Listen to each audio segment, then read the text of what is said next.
So hello everyone, कैसे हो आप लोग। आई होप आप लोग सभी बहुत ही ज़्यादा अच्छे होंगे। और अगर आप अच्छे नहीं भी होंगे तो भी मैं ये कोशिश करूँगा कि जब तक ये वीडियो पूरी ख़त्म होती है तब तक आप यहाँ से कुछ ना कुछ पॉजिटिविटी लेकर जाओ and you can get back to the track जिस पे आप पहले थे जब आप एक्चुअल में प्रिपरेशन कर रहे थे एग्ज़ाम की। So without further ado let's start of this video with the back.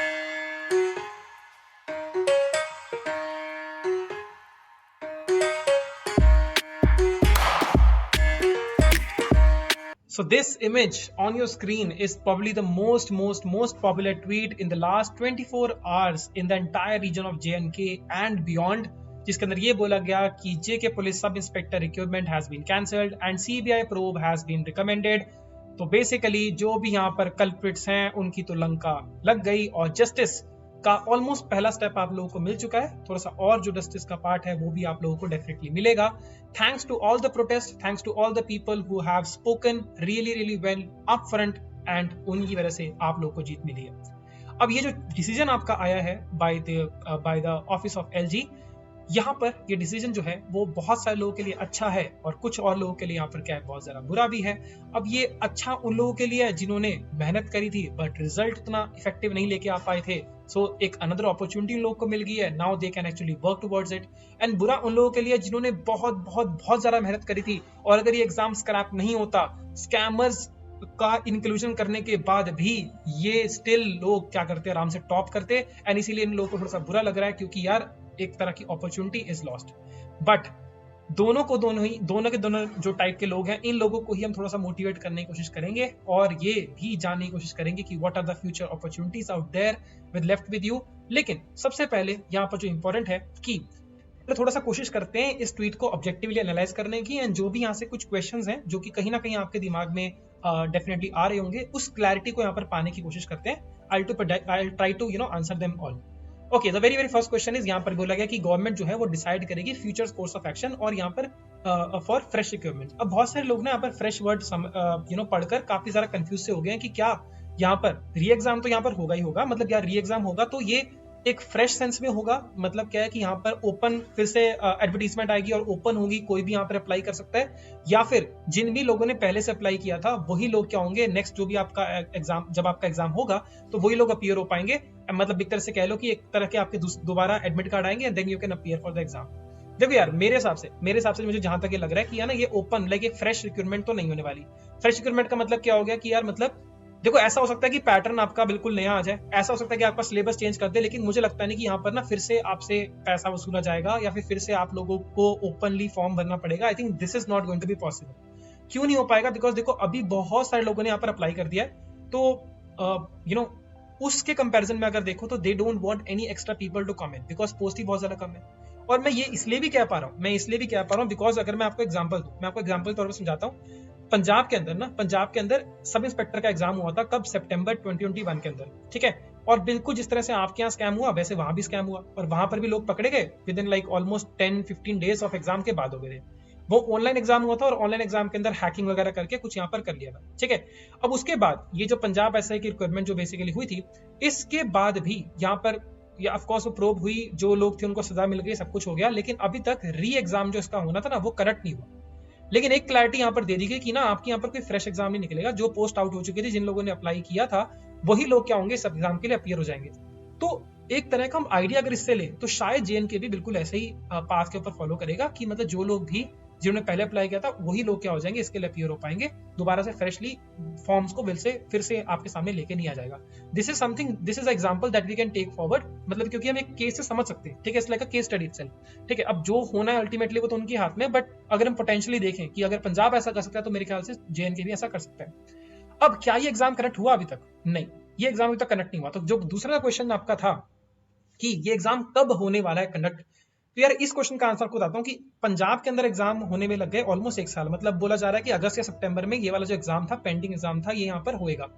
लेकिन यहाँ पर पंजाब में इलेक्शंस वगैरह भी आ गए थे and there were some issues also, तो इस वजह से थोड़ा सा डिले यहाँ पर आपको देखने को मिल रहा है। लेकिन ऐसा डिले मुझे पर्सनली नहीं लगता कि JNK में आपको देखने को मिलेगा। रीजन इज वेरी सिंपल कि ये जो वैकेंसी है वैसी बहुत ज्यादा पॉपुलर वैकेंसी थी, बहुत सारे लोगों ने यहाँ पर अप्लाई किया था, बहुत सारे प्रोटेस्ट ऑलरेडी हो चुके हैं। तो जहां तक अगर मैं सबको चीजों को समअप करने की कोशिश करूं तो 4 से लेकर 5 महीने आपके लग सकते हैं इस पर्टिकुलर एग्जाम को होने में। इसके रिगार्डिंग मतलब नेक्स्ट 1 मंथ और सो के अंदर आपको इसके रिगार्डिंग जो क्लैरिटी होगी वो मिल जाएगी, लेकिन 4 से लेकर 5 महीने तक आपका ये एग्जाम होगा। मतलब इस साल के एंड तक आपको एग्जाम देखने को मिल सकता है। तो फ्रेश तो एग्जाम यहाँ पर रिक्रूटमेंट नहीं होगी। अब मैं 4-5 महीने में क्यों बोल रहा हूँ, देखो उसका रीजन है ये ट्वीट जो कि शायद आपने देखी हो, या फिर अब ये ऑफिशियल नहीं है, ये ऑफिशियल नहीं है, लेकिन यहाँ पर ऐसे कयास लगाए जा रहे हैं कि इस बार क्या होगा, 3 टियर एग्जाम होगा, 3 टियर सिस्टम एक एग्जाम होगा। अब ये कोई ऑफिशियल नहीं है, मैं आपको पहले बता रहा हूँ, बार बार बोल रहा हूँ, ये ऑफिशियल नहीं है, ये ब्रेकिंग न्यूज वगैरह जरूर लिखा हुआ है, लेकिन ये ऑफिशियल अभी तक नहीं है। रीजन यहाँ पर ये 3 टियर सिस्टम का क्या है, और ये बहुत मतलब चांसेस है कि सच भी हो जाए। क्यों हो जाए समझो जरा। क्योंकि 3D सिस्टम का क्या रहता है ना कि आपके जो भी स्कैमर्स है ना, इसके अंदर ना बहुत आराम से क्या होंगे, ऐसे लोग जो कि मतलब जिनको पास ज्ञान थोड़ी सी कमी है, या फिर क्या लोग जो स्कैम वैम करके आते हैं, बहुत प्यार से फिल्टर आउट हो जाएंगे। तो therefore 3D system is like possibility है कि यहाँ पर there is a high chance कि ऐसा कुछ हो सकता है। अब इसके अंदर ये भी यहाँ पर परमिशन किया हुआ कि यहाँ पर डिस्क्रिप्टिव टेस्ट हो, डिस्क्रिप्टिव पेपर हो। अब यार मैं इसके रिगार्डिंग बात नहीं कर रहा हूँ कि अच्छा है या बुरा है, बिकॉज मतलब that is like a topic for another video itself. लेकिन what can be seen is कि यार लेवल बढ़ सकता है। ये तो आप वैसे भी अज्यूम करके देख सकते हो, क्योंकि यार इस बार जो था ना, लोगों ने एग्जाम दिया, बहुत बड़ा एग्जाम था, बहुत सारे लोग तैयारी नहीं कर पाए, किसी के एमएससी का पेपर आ गया, किसी के मास्टर्स के कुछ एग्जाम आ गए, बहुत सारी चीजें यहाँ पर आपकी पैरेलली हो रही थी। लेकिन अब करो या मरो की बात हो गई है। अब जो लोग इतने सीरियस नहीं भी थे, तो वो लोग भी, सब लोग भी यहाँ पर क्या करेंगे, तैयारी करेंगे। पहले क्या था, एंड टाइम पर था, कुछ लोगों ने एंड टाइम पर तैयारी करनी शुरू करी थी। अब लोगों के पास पूरा का पूरा मौका है कि वो लोग अच्छे से तैयारी कर सकते हैं। तो ये लेवल तो यार डेफिनेटली बढ़ेगा। अब लेवल बढ़ेगा, इस लेवल और इस एग्जाम को फेयर कराने के चक्कर में ऐसा भी किया जा सकता है कि इसका पैटर्न एग्जाम चेंज कर दें। सिलेबस तो चेंज होने के चांसेस बहुत ज्यादा कम है, लेकिन पैटर्न कैन बी चेंज। सो मैं आपको ये रिकमेंड डेफिनेटली करूंगा कि जब तैयारी करोगे ना, बहुत तगड़ी तैयारी करो इस बार आपको लाइक बोलते हैं ना, लीव नो स्टोन अनटर्न्ड। इस बार कोई भी आपको चीज छोड़नी नहीं है, अच्छे से जम के तैयारी करनी है। It's like do a die situation for you. अब मैं कोई प्रमोशन नहीं करने वाला हूँ, लेकिन अगले 1 मिनट के अंदर मैं आपको कुछ समझाना चाहता हूँ। देखो ये मैं आप लोगों के लिए काम कर रहा हूँ, ठीक है। It's not a promotion video. आप चाहो तो स्किप करके आगे बढ़ सकते हो, मुझे कोई दिक्कत नहीं है। बस आपको ये बता रहा हूँ कि मैं भी आप लोगों के लिए, मैंने पहले भी बहुत सारी मेहनत करी थी। आई वॉज टीचिंग, एक इंस्टीट्यूट है आपके JNK का, मैं वहां पर पढ़ा रहा था। मैंने भी बहुत ज्यादा मेहनत करी, और मेरे से भी ज्यादा मेहनत करी उन लोगों ने जो कि मुझसे पढ़ रहे थे। I was teaching almost more than around 1000 student तो मैंने ऑलमोस्ट पढ़ा दिए थे फॉर JKPSC एग्जाम। तो ये मेरी मॉरल रिस्पॉन्सिबिलिटी बनती है कि मैं आप लोगों के लिए कुछ करूं। और I am actually working on a course. थोड़ा टाइम जरूर लग रहा है इस कोर्स के अंदर, मैं इतना जल्दी एक्सपेक्ट नहीं कर रहा था कि मुझे ये लेके आना पड़ेगा, but I am working on this course itself. और बहुत जल्दी आपको ये वाला कोर्स देखने को मिल जाएगा, जिसके अंदर मैं सारे के सारे GS के सब्जेक्ट्स यहाँ पर क्या करूंगा, कवर करूंगा, from 0 to like top level position. आप समझ सकते हो, मतलब बिल्कुल बेसिक से, बिल्कुल 0 से लेकर बिल्कुल टॉप लेवल तक जो मैं पढ़ाने वाला हूँ, इस पर्टिकुलर GS कोर्स में पढ़ाने वाला हूँ। और यहाँ पर आपको मैं बुक्स भी प्रोवाइड करूंगा, लाइक स्पेक्ट्रम होगी, लक्ष्मीकांत होगी, इसकी पूरी की पूरी ओरिजिनल PDF कॉपीज वगैरह आपको देखने को मिल जाएंगी, एकदम हाई क्लैरिटी वाली। अरियंत वगैरह होगी, सब कुछ आपको बुक्स मिलने वाली हैं, ठीक है। इंटरेक्टिव क्लासेस तो मतलब मैं आपको क्या ही बताऊं, ठीक है। बिल्कुल एकदम वीडियोस वगैरह, स्टोरीज वगैरह, कहानियां, पिक्चर, सब कुछ यहाँ पर आपके मैं डाल के पढ़ाने वाला हूँ। यहाँ पर आपके लाइव क्लासेस भी होंगी, और आपके प्लस मतलब कुछ लाइव क्लासेस भी होंगी, और majority of sessions will be recorded also, but live classes will be there for doubt solving और व्हाटएवर स्टफ, और that is also there. And mocks and previous year questions भी यहाँ पर कराने वाला हूँ। अगर आपको देखना है कि मैं किस तरह से प्रीवियस ईयर मॉक्स कराता हूँ, आप जाके चैनल को चेकआउट कर सकते हो। वो आपको पता लग जाएगा, फीलिंग आ जाएगी कि यार एक क्वेश्चन के अंदर भी हम लोग 10 से लेके 20 क्वेश्चन हम लोग सॉल्व कर लेते हैं। So that is like a different game all together, ठीक है। अभी मैंने केएस के रिगार्डिंग भी सीरीज चला रखी है, आप लोग जाके चेकआउट कर सकते हैं।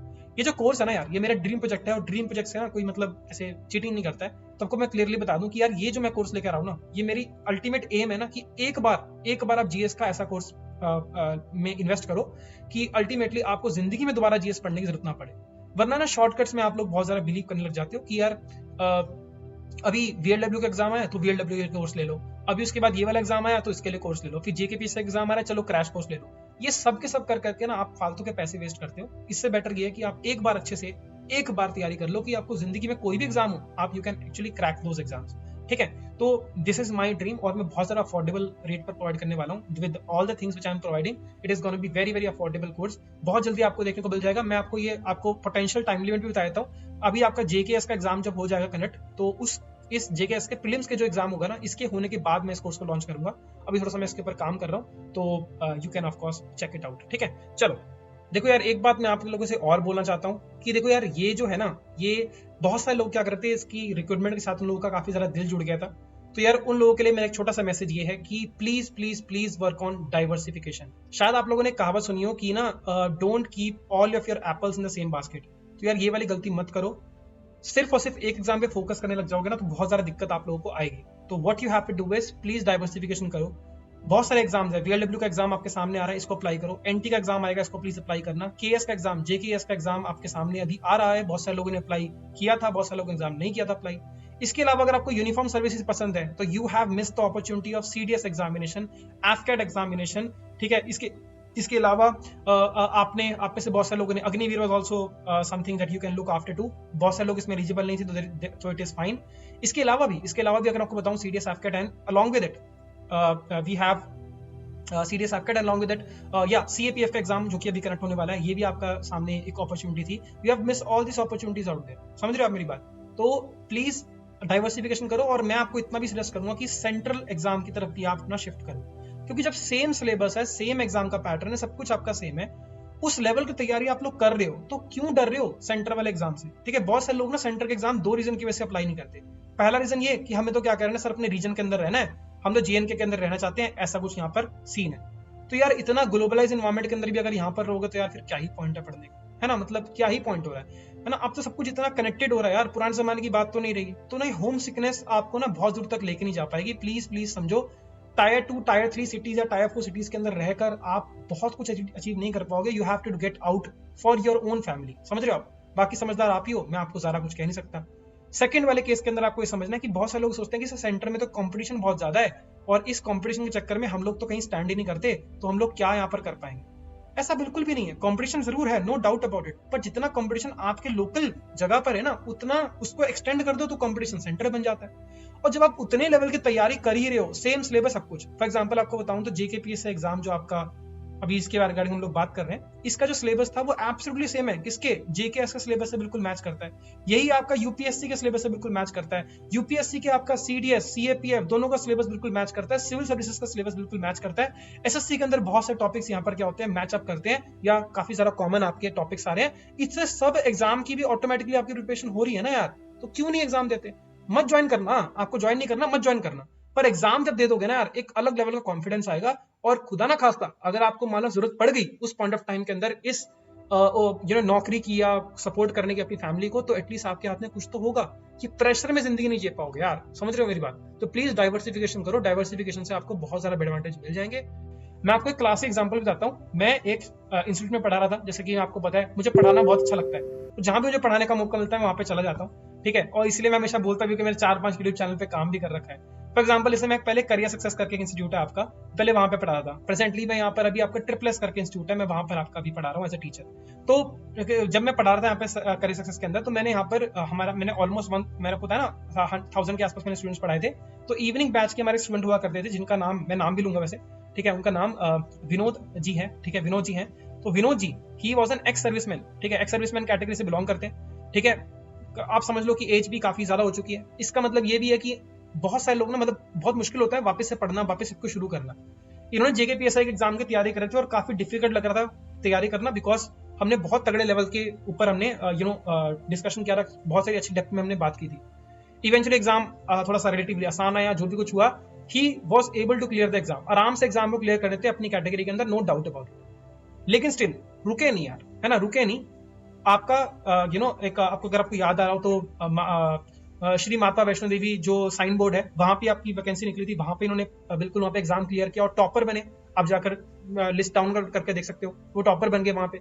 इसके बाद इन्होंने CGL का एग्जाम भी दिया, CGL का एग्जाम भी दिया, और CGL का एग्जाम भी इन्होंने प्री जो भी हुआ था वो भी यहाँ पर इन्होंने क्या कर दिया, यहाँ पर क्लियर किया। Tier 1 इन्होंने आराम से क्लियर कर दिया। तो ये लोग ना, समझ रहे हो, ये वो लोग हैं जिन्होंने क्या किया, अपने आप को डाइवर्सिफाई किया। इसीलिए अब इस टाइम पर मतलब he is also in a particular job, and वो इतने ज्यादा स्ट्रेस्ड भी नहीं है। Still he is again working out for JKPSI की पोजीशन के लिए, JKPSI एग्जाम के लिए फिर से तैयारी कर रहे हैं। और मुझे इतना पता है कि इस एंथुसियाज्म से तैयारी करेंगे तो इनका सिलेक्शन फिर से होगा, क्योंकि इन्होंने अपने आप को हमेशा हर जगह पर चेक आउट कर लिया कि यार हाँ, मैं कहीं ना कहीं I am able to achieve something और द अदर। तो please please please focus on diversification, this will is the most important need of the hour, ठीक है। चलो देखो, now this is the second part of the video, this is very very important part. मैं यहाँ पर ये कोशिश करने चाह रहा हूँ कि मैं आप में से कुछ लोग जो थोड़े से डीमोटिवेटेड हैं, उनको थोड़ा सा यहाँ पर मोटिवेशन से प्रोवाइड करने की कोशिश करूंगा एटलीस्ट मैं। देखो आप लोग खुद ही देखो, कोई आपको मोटिवेट नहीं कर सकता। पहली बात तो समझो, आप सेल्फ मोटिवेटेड होते हो, और इस जर्नी के अंदर तो आप लोग self motivation is very very important. Still I will try to put some facts in front of you.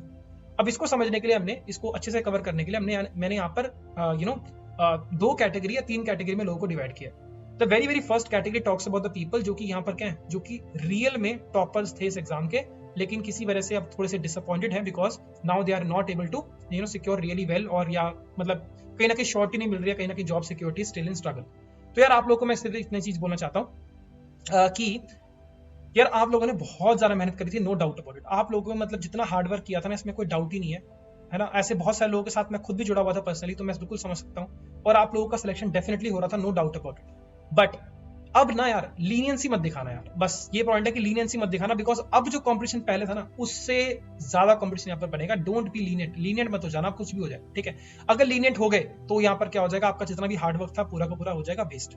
मतलब मैं बेसिकली यहाँ पर ये कहना चाहता हूँ कि इस टाइम पर, इस प्रेजेंट टाइम के ऊपर, अब यहाँ से आगे जितना भी सफर रह गया जो वापस एग्जाम करेक्ट होने में, उसके अंदर आप एक चीज बिल्कुल नोटिस करोगे, दैट आपका कंपटीशन कोई है ही नहीं। You are the top cream of the exam. आपका सच में कोई कंपटीशन नहीं है। कंपटीशन कौन है? आप खुद अपने आप के कंपटीशन बन जाओ। मतलब अगर आप जीतोगे तो आप तब जीतोगे जब आप अपना बेटर वर्जन बन जाओगे। पिछली बार अगर मान लो आपके 90 मार्क्स आ रहे थे, इस बार आप क्या कर रहे हैं, 95 मार्क्स लेकर आने, एटलीस्ट इससे ज्यादा लेकर आने। Be the better version of your self. अगर ये कर पाओगे ना तो आपको वैसे कॉन्फिडेंस आएगा, कभी स्ट्रेस जिंदगी में नहीं आने वाला, because only you can beat yourself, nobody else can beat you. तो basically real toppers, I know that you can definitely do it, और इस बार आपने एग्जाम क्लियर किया तो आप डेफिनेटली अगले साल भी क्लियर करोगे, no doubt about it. Now comes the second category of the people जिन्होंने यार मेहनत बहुत करी थी, है ना। You guys have done really hard work आप लोगों ने भी किया था, लेकिन आप लोग शायद लास्ट लिमिट पर आते आते मतलब थोड़े ठंडे पड़ गए थे, या फिर कह सकते हैं कि आप लोग अपने जो हार्डवर्क को है ना वो ultimately you can not prove into a success. आप सक्सेस नहीं हो पाए, थोड़ा सा कहीं ना कहीं फेल हो गए। अब फेलियर कोई बुरी बात नहीं होती यार, फेलियर बहुत ही अच्छी बात होती है, फेलियर बहुत कुछ सिखाता है। अब आप लोग को भी यहाँ पर क्या करना है कि सक्सेस भले ना मिला हो, लेकिन आप लोग को यहाँ से क्या लेना, सबक लेना और अपनी क्या करनी, मिस्टेक्स को यहाँ पर एनालाइज करना। इसके लिए मैं हाईली रिकमेंड करूंगा, वैसे मैं इस चैनल पे पहले भी इस वीडियो को बना चुका हूँ, अगर आप चाहते हो तो उस वीडियो को भी जाके चेकआउट कर सकते हो, यहाँ पर मैं इसका लिंक डाल दूंगा। इसको बोलते हैं स्वॉट analysis, strength, weakness, opportunity and threats. ये प्लीज जाके अपना जरूर बनाना। रियल टॉपर्स को यहाँ पर जरूरत नहीं है, लेकिन जो सेकंड कैटेगरी पीपल हैं, जो कि शायद जिनके 20 मार्क्स, 30 मार्क्स, 40 मार्क्स, 50, 60, 70, 80 मार्क्स तक जिनके भी आए हैं, जो कि कहीं ना कहीं, ये देखो पहली बात तो यार ये मत सोचना कि यार मेरे 20 मार्क्स ही आए या 30 मार्क्स ही आए या 40 मार्क्स ही आए तो यार मैंने कोई अच्छा परफॉर्म नहीं कर पाया, मेरा तो कुछ नहीं होने वाला, छोड़ के चले जाता हूँ। ये भाई आपकी ईमानदारी के मार्क्स हैं। 20-30 नंबर भी अगर आपके आए तो ईमानदारी के मार्क्स हैं। कम टाइम के अंदर इतना पढ़ के इतना ही मैनेज कर पाए, कोई डाउट नहीं है, इसमें शर्म नहीं होनी चाहिए। You should be very proud on yourself. और अगर आपके 70-80 मार्क्स आए, then you have like you are very close, but you are not able to just take the another step. एक लास्ट में फ्लाइट नहीं ले पाए। इसीलिए क्या करना है आपको, ये तो आपको रियलाइज होगा कि आपने कुछ ना कुछ मिस्टेक्स कमिट की थी, और ये आपको उसी दिन रियलाइज हो गया था जिस दिन आप पेपर देकर आए थे और आपको पता था कि मेरा सिलेक्शन नहीं होने वाला, या तो मैं कहीं ना कहीं क्या हूँ, बॉर्डर लाइन केस पर हूँ। You already know it. लेकिन अभी क्या हो गया ना कि आपने ऑलमोस्ट 2 से लेकर 3 महीने ऑलमोस्ट वेस्ट कर दिए हैं पूरे के पूरे प्रोसीजर के अंदर। और वो इसलिए भी वेस्ट कर दिया कि यार चलो क्लैरिटी ऑफ माइंड नहीं था, कुछ नहीं था, वो नहीं था। यार कोई बुरी बात नहीं है, 2 से 3 महीने लग गए, लगने दो, कोई फर्क नहीं पड़ता। अब तो क्लैरिटी मिल चुकी है ना, तो अब थोड़ा सा वहां पर जाके थोड़ा मुश्किल काम है, पर एक बार जाके अपनी मिस्टेक्स को एनालाइज करो। जिस दिन आपने मिस्टेक्स को एनालाइज कर दिया, उस दिन आपको पता लग जाएगा कि मुझे किन किन चीजों पे काम करना है, and then you can go about the other things. अगर मान लो, मैं आपको देखो एक नेगेटिव साइड स्टोरी भी अगेन बताता हूँ, अगर आप लोगों ने इससे सबक नहीं लिया, अगर आपने अपनी मिस्टेक से काम नहीं किया, तो यार ये लोग तो फिर से एग्जाम क्रैक कर लेंगे, लेकिन आप लोग वहीं के वहीं रह जाओगे। और सच बता रहा हूँ, इतना गिल्ट लगता है ना, I have been in that position, इतना गिल्ट होता है ना, समझ नहीं आता यार, आंसर नहीं कर पाते आप किन लोगों को भी। जिन लोगों से आप भाग रहे हो ना, उन लोगों को आप आंसर नहीं कर पाओगे। This is very very terrible feeling out there. और जो लोग जिनसे आप भाग रहे हो, वो लोग आपके सामने आएंगे, और आपको बता दूं, जुबान उनकी होगी और इज्जत आपकी होगी, ठीक है। ताने उनके होंगे और दिल आपका होगा। क्या टूटेगा, क्या रह जाएगा, आपका दिल या उनका गुरूर, ये आप लोग बहुत ही अच्छे से जानते हो। तो मुझे लगता है ज्यादा कुछ कहने की जरूरत नहीं है। To sum it up all, मैं थोड़ी सी यहाँ पर लाइन लिखी थी, एक बार सुनाने की कोशिश करता हूँ। छूटे हुए मौके को फिर से थाम लो, जो रह गया था अधूरा उसे अब अंजाम दो, वरना कोसोगे इस मंजर को कि काश कुछ कर लिया होता, सपना तो मेरा ही था, थोड़ा और पढ़ लिया होता। तो आई रियली होप कि आप लोग थोड़ा समझ गए होंगे, and you will definitely work hard, और आप लोग डेफिनेटली कुछ ना कुछ बहुत तगड़ा कर लोगे यार। You have all the potential out there, it's just about the couple of steps जो कि आप लोगों ने मिस कर दिए थे। Okay, so now comes the third category of the people, जो कि एक्चुअल में फर्स्ट कैटेगरी और सेकंड कैटेगरी या साथ भी बिलोंग कर सकते हैं और अलग से भी हो सकते हैं। That is these people are feeling depressed. मतलब पढ़ाई से कोई फिलहाल नाता छूट चुका है, 2-3 महीने हो गए हैं, किताब खोल के भी नहीं देखी है, एकदम धूल भूल बैठ चुकी है किताबों पे ऊपर, और अब मन भी नहीं कर रहा है पढ़ने का यार, पता नहीं समझ नहीं आ रहा है कि क्या करे क्या ना करे। ऐसा लगता है कि सब कुछ छोड़ के कनाडा भाग जाते हैं, या फिर कभी कभी लगता है कि मतलब एमएससी पे ध्यान दो, इधर ध्यान दो, वो ध्यान दो, something like that, but something is not like your mind is not in your control. तो यार मैं आपको एक चीज बोलना चाहता हूँ, very very very very popular thing, और मैं बहुत बिलीव करता हूँ इसके ऊपर, जो कंट्रोल नहीं कर सकते, जो कंट्रोल नहीं कर सकते, जो आपकी चीजें कंट्रोल में नहीं है, उसे कंट्रोल करने की कोशिश मत करो। The things which are uncontrollable don't try to control it. और ये आप इसलिए मत मानो कि मैं कह रहा हूं, आप इसलिए मानो कि एमएस धोनी ये कह रहे हैं, विराट कोहली ये कह रहे हैं, प्रियंका चोपड़ा ये कह रही हैं, और बहुत सारे और सक्सेसफुल पीपल यहाँ पर ये क्या करके हैं, ये कह चुके हैं। प्लीज प्लीज प्लीज जितना जल्दी ये समझ पाओगे ना, उतना जल्दी ये डिप्रेस या फिर स्ट्रेस वाली कंडीशन से बाहर आ पाओगे। कि don't try to control the things that you can not control, rather try to control the things which you can control. थोड़ा सा इंग्लिश ज्यादा होगी पर समझने की बात है, जो आपके बस में है वो करने की कोशिश करो। फॉर एग्जाम्पल मैं आपको बताऊं तो क्या एग्जाम की तैयारी करना आपके कंट्रोल में था? बिल्कुल आपके कंट्रोल में था, आप लोगों ने तैयारी भी करी। लेकिन क्या जो एग्जाम का जो लेवल आया, अल्टीमेटली जो पेपर आया, वो छोटा आसान था, डिफिकल्ट था, हमें उससे फर्क नहीं पड़ता, पर क्या वो आपके कंट्रोल में था? आपके कंट्रोल में नहीं था, तो उसके ऊपर कोई स्ट्रेस होने का मतलब ही नहीं था। तो कट ऑफ आपके कंट्रोल में था? बिल्कुल भी कंट्रोल में नहीं था कट ऑफ, आपको अपना बेस्ट करके आना था, लेकिन फिर भी बहुत सारे लोगों ने स्ट्रेस ले लिया। चलो कोई दिक्कत वाली बात नहीं है। इसके बाद रिजल्ट हुआ, स्कैम हुआ। जो स्कैम हुआ क्या आपके कंट्रोल में था? नहीं, आपके कंट्रोल में नहीं था, आप लोगों ने थोड़ी स्कैम किया, ठीक है। अब स्कैम के बाद प्रोटेस्ट करना आपके कंट्रोल में था? बिल्कुल आपके कंट्रोल में था, और आप लोगों ने प्रोटेस्ट किया, एंड उसकी बदौलत ही क्या मिल रहा है आपको? जस्टिस मिल रहा है। अब इसके बाद जो भी कुछ होगा ना, वो आपके कंट्रोल में। मतलब क्या है? इसके बाद आप लोग पढ़ोगे, इसके बाद आप लोग मेहनत करोगे या नहीं करोगे, इसके बाद आपका सिलेक्शन होगा या नहीं होगा, ये सब कुछ आपके ही और आपके सिर्फ और सिर्फ आपके कंट्रोल के अंदर है, और किसी और के कंट्रोल में नहीं है। अब बोलोगे सर आप क्या ही मजाक कर रहे हो, है ना, पहले ही सर कुछ समझ नहीं आ रहा कि क्या पढ़े क्या ना पढ़े, पढ़ने का दिल ही नहीं कर रहा, तो कंट्रोल में कैसे? देखो यार, कोशिश करो वो चीज समझने की, जब आपने वो फीलिंग समझने की, जब आपने सच में पहली बार जब ये फॉर्म भरा था इस एग्जाम के लिए, तो उस टाइम पर जब तैयारी करते ना, वो एक फीलिंग थी, वो एक एंथुजियाज्म था। वो फॉर एग्जाम्पल आपको समझाने की कोशिश करता हूँ, अगर आप ना कुछ बड़ा करना चाहते हो ना जिंदगी में, फॉर एग्जाम्पल मान लो कि आपको चट्टान पे जाना है और यहाँ पे झंडा फहराना है, या आपको ultimately top of the mountain पे जाना है, ये आपका क्या है? आपका एक तरह का गोल है। This is what, this is your goal, this is your goal. अब जब ये चढ़ाई करना शुरू करते हो ना आप लोग, जब भी चढ़ाई करना शुरू करते हो, तो एक ना एक रास्ते में, इस पूरे के पूरे रास्ते में एक ना एक ऐसा जरूर पत्थर आएगा जो कहीं ना कहीं आपके पैर पर हिट करेगा, आपको चोट भी लगेगी, शायद आपको छोटी मोटी इंजरी भी हो जाए। लेकिन इस पत्थर का मतलब ना ऐसा नहीं है कि यार यहीं पर वापस मुड़ जाओ और यहाँ से वापस मुड़ जाओ और वापस घर चले जाओ कि यार हाय मेरे को लग गई, हाय मेरे को लग गई। ये पत्थर ना बहुत इंपॉर्टेंट पत्थर होता है, लिटरली बहुत इंपॉर्टेंट पत्थर होता है, क्योंकि आगे रास्ता ना बहुत टफ होता है। जिस जैसे आप पहाड़ ऊपर चढ़ते रहते हो, रास्ता बहुत टफ होता रहता है, और अगर ये पत्थर ना आता ना राइट टाइम पे, तो आपका ना फोकस कभी रास्ते पर नहीं होता, आपका फोकस कहां पर होता? खाली मंजिल पर होता, और आप लोग अंधाधुंध चलते जा रहे हैं, शायद बीच में कहीं ना कहीं स्लिप आता, आप किसी ना किसी खाई में गिर जाते, या फिर आपको कोई बहुत बड़ी इंजरी हो जाती, या शायद मतलब कुछ बहुत बड़ा अनफॉर्चुनेट चीज हो जाती। लेकिन इस पत्थर ने पता क्या किया? आपका फोकस हर एक कदम पर रख दिया कि यार मेरा नेक्स्ट कदम मेरे को केयरफुली रखना है, टॉप ऑफ द माउंटेन में तो मैं पहुंच ही जाऊंगा। So this can build your focus. So जो फेलियर है ना, फेलियर जो आपका फेलियर हो रहा है, जो भी आप लोग इस टाइम पर स्ट्रेस्ड आउट महसूस कर रहे हो, ये बस आप ये समझो कि this is nothing but a road block जो बीच में आया ना, इस रोड ब्लॉक को मुझे साइड में रखना है, और मुझे सिर्फ नेगेटिवली नहीं, मुझे सिर्फ पॉजिटिवली लेना है, और I have to just focus on what task is next for us. That is next मेरे को क्या करना है, मेरे को अगले दिन क्या करना है, पढ़ाई शुरू करनी है। और आपके लिए डिफिकल्ट होगा पढ़ाई शुरू करना, बिकॉज बहुत टाइम से अभी नहीं पढ़े हो। तो अगर 2-3 महीने अगर नहीं पढ़े हो, तो क्या फर्क पड़ता है अगर एक हफ्ता और नहीं पढ़ोगे? टेक 1 वीक ऑफ, एक हफ्ता और ऑफ ले लो। अगर एक हफ्ता कम लग रहा है, 2 हफ्ते ऑफ ले लो। 2 हफ्ते से ऊपर ज्यादा हो जाएगा तो 2 हफ्ते आप ऑफ ले सकते हो मैक्सिमम से मैक्सिमम, बाकी 2-3 दिन में भी आपका काम हो सकता है। किसी दोस्त की शादी आ रही है, वहां पे चले जाओ, कोई हॉबी आपकी है तो उसे परस्यू करना शुरू कर दो, do whatever stuff you want. लेकिन इस जो भी एटमॉस्फेयर इस टाइम पर चल रहा है, इस एटमॉस्फेयर से अपने आप को थोड़ा सा बाहर निकालो। फोकस अभी फिलहाल के लिए पढ़ाई पर ना कर कर दूसरी चीजों पे करो, एक बार अपना माइंड रिफ्रेश कर लो, just get the shit whatever shit has collected in your brain, उसे यहाँ से बाहर निकालो, and then with a fresh attitude आप यहाँ पर क्या करो, इस एग्जाम को टैकल करने की शुरू करो, और हल्के हल्के स्टार्ट करना है, ग्रेजुअली स्टार्ट करना है। ये जो ऐसे वाला होता है ना, चीजें ऐसे वाली चीजें होती हैं, ये हमेशा क्या करती है, लॉस लेकर आती है। शेयर मार्केट में देख लो, you never go after the stocks जो कि इतने ज्यादा साइक्लिक अप्रोच में चल रहे हो, आज ऊपर कल नीचे।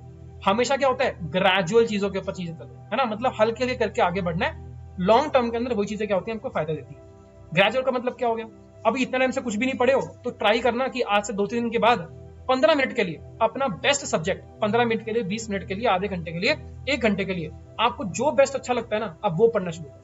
मैथ्स अच्छा लग रहा है, रीजनिंग अच्छी लग रही है, polity, geography, science, whatever stuff that you are interested in, उसके रिगार्डिंग पढ़ने की स्टार्टिंग करो। जो आपका जेकेपीएससी का सिलेबस आपके साथ था, आप लोगों ने नोट्स वगैरह भी बनाए होंगे, बहुत कुछ आपने बनाया होगा, उसको रिवाइज करने की कोशिश करो, डेप्थ से पढ़ने की कोशिश करो। बस इस बार आपको बहुत अच्छे से कवर करना है, बहुत अच्छे से आपको पढ़ाई करनी है। तो बस दिमाग में पर्सपेक्टिव क्लियर रखना कि ऐसा नहीं है कि मुझे 1 महीने के बाद ही एग्जाम देना है तो मैं शॉर्टकट्स के पीछे भागूं। इस बार अच्छे से ग्राउंड लेवल पर तैयारी करना, जिससे आपको मतलब बहुत ज्यादा बेनिफिट मिलेगा। और बिल्कुल स्लोली तैयारी करनी है, पहले उस ग्रूव के अंदर जाओ, उस इन्वायरमेंट के अंदर जाओ, एक माहौल बनाओ। एक बार माहौल बन जाएगा ना यार, तो आप लोग आग लगा दोगे, no doubt about it. And specially ये third category of the people को मैं बोलना चाहता हूँ, एक बार आप लोग फोकस हो गए ना यार, तो यार ये सब कंपटीटर्स जो आपके इस टाइम पर रियल कंपटीटर्स हैं, इन सबको आप बहुत पीछे छोड़ दोगे। बिकॉज एक ना रिटेलिएशन वाली ना फीलिंग होती है, मतलब कि यार मुझे जो मैं नहीं कर पाया ना, मुझे उस चीज का बदला लेना है, अपने आप से बदला लेना है कि यार मुझे आग लगानी है, समथिंग लाइक दैट। जो रिटेलिएशन वाली जो एनर्जी होती है ना, इससे बेस्ट एनर्जी कोई नहीं होती। मतलब कहते हैं ना वो, जैसे कहते हैं, जैसे फॉर एग्जांपल आपने सुना होगा एक कि अगर धोखा वोका मिल जाए तो है ना, तो उसके बाद जो एनर्जी आती है तगड़ी आती है, ठुकरा के मेरा प्यार मेरा इंतकाम देखेगी, समथिंग लाइक दैट। मैं कंपेयर मतलब मजाक में नहीं कर रहा हूँ, मैं आपको सीरियसली बताने की कोशिश कर रहा हूँ कि एक एनर्जी जो आपके अंदर आएगी ना, वो अलग ही लेवल की होगी। Therefore try to focus on very very small things. और अगर हो सके तो जितनी भी नेगेटिव चीज होती है, नेगेटिव लोग होते हैं, उनसे दूर रहने की कोशिश करो। एक वर्ड होता है, ऐसे बोलते हैं सिनिक या सिनिकल। कुछ लोग होते हैं इनका ना सिनिकल माइंडसेट होता है। सिनिकल माइंडसेट मतलब क्या है, जो भी चीज आप उनके सामने आके रख दो, वो हमेशा क्या करेंगे, नेगेटिव एस्पेक्ट देखेंगे। आप सिंपल सी भाषा में नेगेटिव पीपल भी कह सकते हो। इनसे जितना हो सके उतना दूर रहने की कोशिश करना, बिकॉज ये खुद तो जाएंगे ही जाएंगे और आपको भी लेकर डूबेंगे। और हर एक की जिंदगी में, मैं आपको सच में बता रहा हूँ, हर एक की जिंदगी, मेरी जिंदगी में भी है, ठीक है, हर एक की जिंदगी में एक ऐसा इंसान जरूर होता है जो कि कहीं ना कहीं सिनिकल माइंडसेट का होता है। तो please try to be as like, जितना हो सके उनसे दूर रहो, और अपने लिए, अपने मन की शांति के लिए, अपने फ्यूचर के लिए you have to do your hard work out there, ठीक है। तो एट लास्ट मैं थोड़ी सी कोशिश ये कर रहा हूँ कि मैं आप लोगों को थोड़ा सा हंसा सकूं, थोड़ी सी पॉजिटिव एनर्जी आप लोगों को एट द एंड दे सकूं। तो आपके सामने कुछ छोटी सी पेशकश है, अर्ज किया है, जरा गौर फरमाइएगा। उड़ने का सपना तो तुम ही पाले थे, उड़ने का सपना तो तुम ही पाले थे, ऊंचाइयों के पीछे तो तुम ही दीवाने थे। उड़ने का सपना तो तुम ही पाले थे, ऊंचाइयों के पीछे तो तुम ही दीवाने थे। एक छोटी सी मुश्किल क्या आन पड़ी, तुम तो ऐसे घबरा गए जैसे गर्लफ्रेंड को मिलने के लिए बुलाया था और उनके पिताजी आ गए। तो बेसिकली ये थोड़ा सा ऐसे ही बकवास सा जोक था, आई know that, but I hope कि आप लोगों ने शायद थोड़ी सी स्माइल वगैरह कर दी होगी। और जब आपने वीडियो को देखने से शुरू किया होगा, बस शुरू किया था, उस टाइम पर जो आपका फ्रेम ऑफ माइंड था, उसमें थोड़ी बहुत भी पॉजिटिविटी यहाँ पर आकर इकट्ठी हुई होगी। अगर ऐसा हो पाया तो therefore please I would highly recommend you कि अगर आप यहाँ पर थोड़ा सा लाइक करना चाहें, अपने दोस्तों के साथ शेयर करना चाहें, और अगर सब्सक्राइब करना चाहें, if you are new here therefore you can definitely do it, I will be more than happy. अगर नहीं कुछ करने का मन कर रहा है, मत करना यार, लेकिन एटलीस्ट जो पॉजिटिव फ्रेम ऑफ माइंड में आप इस टाइम पर हो, या फिर अगर आप नहीं हो, तो प्लीज यार पॉजिटिव फ्रेम ऑफ माइंड में आना। एक बार आप पॉजिटिव फ्रेम ऑफ माइंड में आ जाओगे तो बहुत ही कुछ अच्छा हो जाएगा। और रही बात सब्सक्राइबर की, कुछ नहीं होता यार, हल्के हल्के सब्सक्राइबर बढ़ रहे हैं और बढ़ जाएंगे, कोई दिक्कत वाली बात मुझे नहीं है, ठीक है। इतना ही रखते हैं, बहुत लंबा सेशन सा हो गया है। Will see you the very very next time, till then guys take care, हमेशा की तरह। जय हिंद।